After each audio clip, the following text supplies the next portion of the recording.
Thank you, Ariane, and thank you all for joining this afternoon. Bob and team, it's been a wonderful conference so far. And I have the wonderful pleasure this afternoon to introduce um, Senator Roy Blunt of Missouri. Senator Blunt's a true champion of the New Markets Tax Credit Program.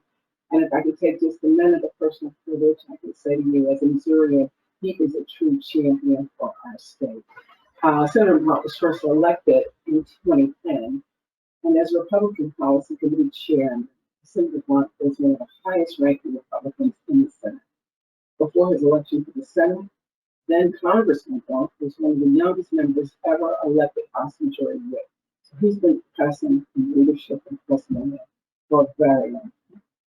Thanks to Senator Blunt's leadership as the lead sponsor of the American Tax Credit Extension Act of 2019, we have more co-sponsors than ever before.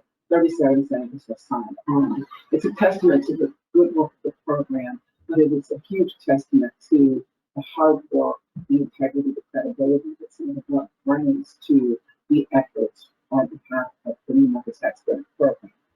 Not only that, but even Missouri members, Missouri members of the House of Representatives have followed Senator Blunt's lead and signed on to House legislation to extend. It's rare to find a senator as fluid in community development as Senator Blunt. It's even more rare to find a senator as committed to comprehensive community development as Senator Blunt. Please take a moment with me, if you will, to give a warm virtual welcome to my senator, Senator Roy. We'll have Senator, I was just about to say, someone will have to tell you what a wonderful introduction I made for you. Well, that's what I thought, so I didn't want to miss it. I'm glad to be here for it. Only because you are a wonderful, committed, and dedicated senator. I'm proud to be under your wing here in the state of Missouri, and we are anxious to hear from you this afternoon. So thank you for joining us. Well, glad to be with you. And Sandy, as you all know, is really an important advocate for new markets tax credits. She's been part of putting lots of packages together. And our state has been one of the leaders in using these tax credits for several years now. It's an important tool. It makes a big difference in areas that might not otherwise have development. I don't think it's in any way been jeopardized by the opportunity zones. In fact, I think it may. The two things can and on occasion have gone together. But I'm pleased to be the sponsor of the bill that would make the tax credit permanent. Senator Cardin and I have worked together on this for some time now, and we've continued to do that with success. It's just a tool that really makes a difference. I've been to one grocery store in North St. Louis that was the first new grocery store built in the northern part of St. Louis. And I think over 40 years, it would not have happened without new market tax credits. There's a camp at Lesterville, Missouri, a day camp that would not have been built without the ability to take those tax credits, take some existing structures and make the most out of them. I think we've had almost 400 separate projects now in Missouri and over 40,000 jobs created as part of those projects. So it's an easy sell for us to make in our office. We've been watching this closely and trying to be sure that when there's the right opportunity, we're part of that opportunity. I believe that we will have a tax credit project possibly still this year. Frankly, I think the tax credit extension is being held back until we can get at least one other big part of our end of the year work done. And I think that part that's most likely necessary to get this done is the overall spending bill. I chair I'm an appropriator. I chair the biggest spending committee after defense.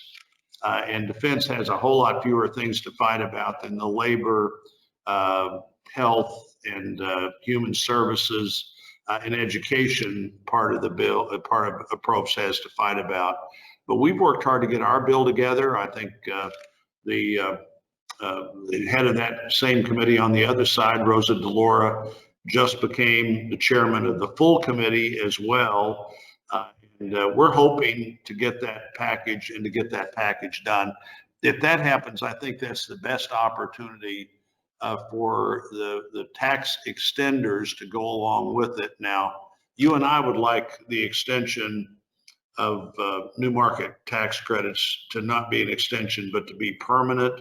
There's a chance of that, but it's pretty late in the year, I think, to think that that's the likely thing to happen. But we're not going to give up on that as our goal to see if we can't make that happen.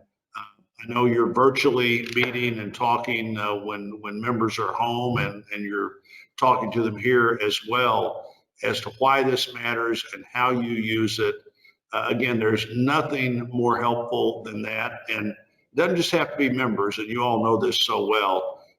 Seniors staff, tax staff, housing staff, economic development staff, all are great people to share the stories that you have and have the capacity to share on this.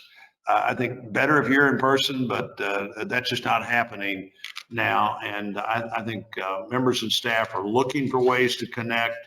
I hope that they're connecting with you and understanding the economic impact that these projects have, the areas that they are most likely to make a difference in, and how many jobs are created and how many individuals and families have opportunities they wouldn't have otherwise to live somewhere, to work somewhere, or to have access to a facility that they wouldn't have had otherwise, whether that's a bookstore or a market with fresh fruits and vegetables. Those are the kinds of things that happen because of new markets tax credits. I'd be glad to talk about anything, Sandy, you all would like to talk about.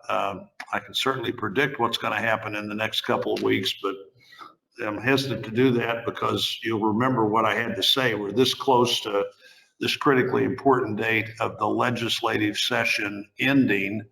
And I do think there's real interest in trying to get enough of our work done for this year, particularly the big spending bill, these tax extenders, so that next year we would start the new administrative year with a clean slate, and we're working on next year's work next year instead of this year's work next year. If we get started early enough, our permanent debate, if it doesn't happen this year, has a better chance. And as you all know and know so well, the disruptions of this year, way beyond just the normal disruptions of an election, of the relief we needed to try to come up with to keep the economy as stabilized as we could, and still need to come up with, in my opinion, before we leave. I think $900 billion or any number you want to name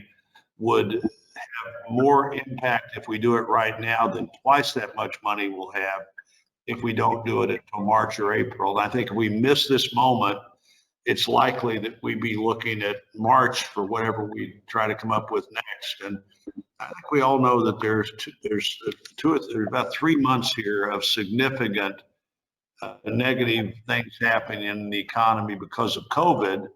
And then we move beyond that to the truly extraordinary opportunity for people to become vaccinated years ahead of what would have ever been the case before. So we really have written at least one, and I think about 3 new chapters in the pandemic response book. And we'll have a head start if this happens again. And it just very well might. We're sort of one jet plane away from things that we would have not found out about for a long time and could have fought them where they were to happening here. But we're learning a lot about how to do this. And I think we're going to see a pretty quick response. I was on a call this morning with critical people in the CD, the Center for Disease Control and Vaccine area. And they believe that 100 million Americans will be fully immunized by the end of February, the 1st of March, that 50% of the whole population would have had access to the vaccines, one of the various vaccines we've been supporting by the end of March or 1st of April. And I think we're well on the way toward getting the economy back to where we'd like it to be, hopefully by Memorial Day, certainly no later than the 4th of July. But having the FDA react tomorrow to the first Pfizer vaccine, which is highly similar to the Moderna vaccine that they'll deal with right after that. And then there are 4 different vaccines that are lined up almost immediately to over the next several weeks to come one after another to FDA for approval. So we've got votes on the floor, and I'm obviously going to have to get over there and take a couple of those pretty quickly, but I've got 4 or 5 minutes or maybe more. If you have any questions or have any advice, I'd be glad to hear that. Thank you, Senator Blunt. We really appreciate you being here virtually with us today. So one of the questions that I received was, with both the House and Senate so closely divided, how do you think President-elect Biden's agenda will fare? Specifically, is infrastructure legislation a possibility? Well, you know, we've thought all during the 4 years of the Trump administration, another, which has also been equally divided, that infrastructure would be the next thing we'd get to. I think about once every 6 months, it's like infrastructure has been the great white whale of the Trump administration. I hope next year that we'll eventually catch that whale and begin to do what we need to, not just above the ground, Ariane, but also below ground.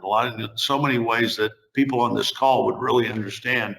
The below ground infrastructure is in many cases in worse shape than the above ground infrastructure. We just don't see it and aren't quite aware of how long some of what's under there has been there and how much it needs work as well.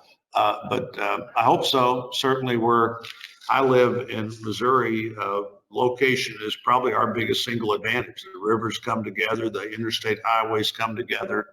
The second, third biggest railway exchange in America's, and seconds in Kansas City, Missouri, and the third's in St. Louis, Missouri. So we need all of that. And then we've got the stormwater system in St. Louis. Part of it was put in place while Abraham Lincoln was president. Which proves how long wood will last if you keep it totally submerged in water for about 170 years. And you know, those systems need to be looked at. I'm certainly going to be working to see if we can't get in a place where we can make a big infrastructure commitment. Great. Well, you know, we certainly feel that the New Markets Tax Credit can be a part of those solutions. And right. We appreciate, oh, look, I do have another question here. So does spending $5 billion through the tax code on the NMTC pay for itself? Oh, well, the easy question, and it sounds like a Bob Rabosa question maybe, but it certainly does. And, you know, it creates these jobs, creates opportunities. Normally, it does things in a place where you already have, speaking of infrastructure, that infrastructure there with just minor improvements to sidewalks and street lights and things like that continue to serve a purpose that has been served for a long time. So you really make the most of investments that have been made before. You add value to other property that's near the property that's being used as part of a New Markets tax credit project, and you create jobs, you create opportunity, you create adjacent value. There's truly a win-win-win kind of opportunity here, and this is an easy thing for me to advocate for, but the fact that you have such effective advocates is what really makes the difference. I might have time for one more question if anybody has one. I'll turn it over to Bob. So, Bob? Senator, thanks for joining us. I don't have a question. I just want to thank you and your team for all the help we have gotten on this credit. We are in a better position now than we've been, and certainly we have more co-sponsors in the Senate than we have ever had, and that's largely because of the great leadership from you and from Senator Cardin. So thank you very much for your help. We really Well, appreciate Senator Card and I are very focused on getting this done. We hope to get it done by the end of the year. It will not be left behind. If there's a extenders package, we're going to do everything we can. I'm confident this will be part of it. And if there's not an extenders package, we'll deal with it early next year and leave no gap in new projects or old projects, either way.